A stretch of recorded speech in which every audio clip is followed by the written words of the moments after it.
I had a couple of thoughts on Trump's New York fraud case, and they're questions, and they go to his line of thinking in the defense. The prosecution has been able to factually demonstrate that the values of properties were inflated, and more than just values, that the physical concrete items, such as the square footage, being as much as tripled in uh, such cases as his penthouse. One of the things we've heard from the defense repeatedly is how everybody involved loved doing business with the Trump. 100% satisfied customers. Okay, so let's go with that. If everybody was so happy doing business with you, if the banks were just falling over themselves to loan you more money, why did you do it? Why didn't you just provide the accurate data? It's a lot easier to tell the truth than it is to tell a lie. Telling the truth should be easy. You don't have to use any creative thinking. You just say what is. If there was no wrongful intent in inflating the property values, the property dimensions, and so forth, then what was the intent? One of the standards that we apply to criminality is the standard of intent. Did you meaningfully and willfully do something in violation of the law?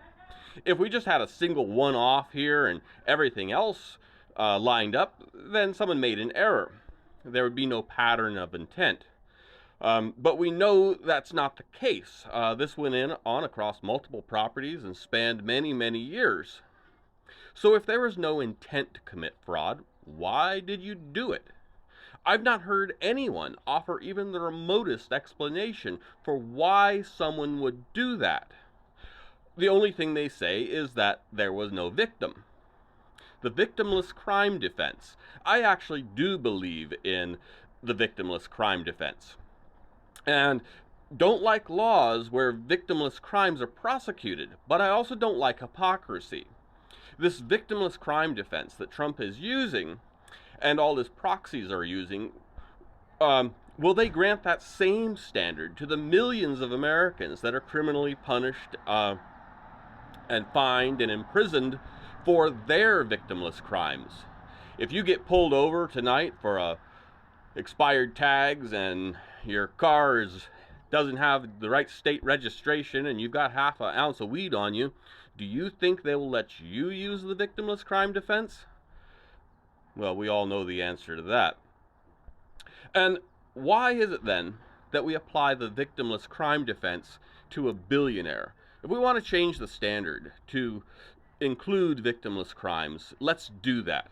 But I want to start at the bottom and work our way upwards. After all those people down at the poor and middle class, they get to use victimless crime defense, then I will grant billionaires. But I'm not going to start at the billionaire class and thinking that it'll ever work its way down, because we damn sure know it will not.